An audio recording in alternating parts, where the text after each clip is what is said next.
Quoi surveiller, quoi savoir en cette période avant marché boursier du mercredi 23 octobre 2024. Ça bouge, mais pas à peu près. Là, je regarde ce matin. Du côté de Wall Street, on est dans le rouge, mais très, très enfoncé. Là. Donc, je ne sais pas si on va être capable de sortir de là en début de marché ou au courant de la journée. Là, ça prendrait peut-être un mouvement, mais beaucoup de résultats financiers qui font en sorte que il n'y a pas de.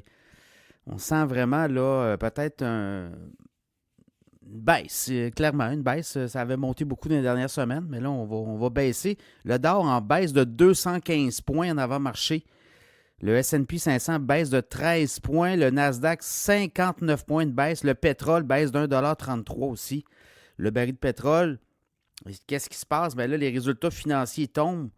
Il y a aussi l'histoire de McDonald's. Hein? McDonald's, E. coli, on dit une infection, mais on a eu un empoisonnement et bon, il y a des clients de McDo qui sont à l'hôpital. Et là, on dit que ben, ça va avoir un impact sur le titre boursier. L'histoire est sortie en après-marché hier. Il y a des hospitalisations, une dizaine de personnes. Il y aura un mort aussi, là.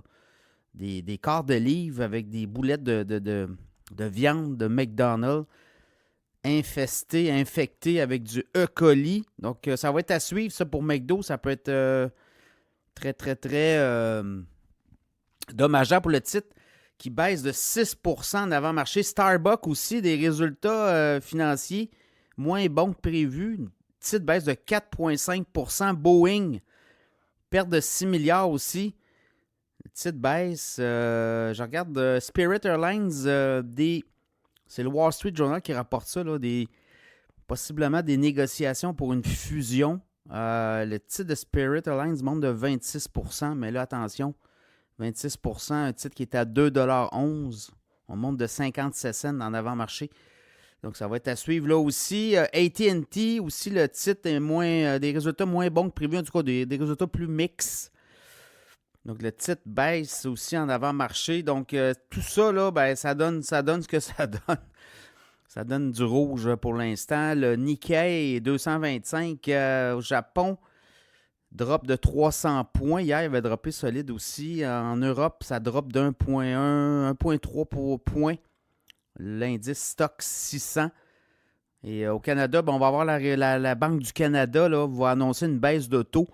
Son taux directeur autour de 9h45, 10h ce matin. Je m'attends à une baisse de 50 points de base, mais tout est possible. Autre chose, on va avoir Tesla. D'après-marché, là, il va y avoir beaucoup, beaucoup de. Ben, aujourd'hui, c'est une grosse journée sur les résultats financiers. Là. Quand vous regardez ce qui s'en vient, là, il y a du Tesla, on a eu Boeing, AT&T, IBM, Coca-Cola aussi, je pense que les résultats sont bons. Mais il y en a plein, là. Ça va débouler aujourd'hui et ça va être comme ça pour les prochains jours. Donc voilà, journée pas mal rock'n'roll, je pense, aujourd'hui. Est-ce que on va être capable de revirer ça de bord? Pour l'instant, on est dans le rouge solide. Dans le cas de Coca-Cola, là, je regarde, ouais, on a battu les résultats. Coca-Cola va très bien parce qu'on est capable de refiler l'inflation, les dépenses. On a beaucoup, beaucoup d'indices de prix. Mais quand même, là, je regarde, on a de très bons. On a 77 cents par action de revenus versus 74 cents attendus. Des revenus de quasiment 12 milliards sur le trimestre. On pensait avoir 11,6 milliards. Donc, on bat facilement les cibles des analystes. Donc, voilà. Pour Coca-Cola, c'est mission accomplie. Donc, aujourd'hui, tout est possible.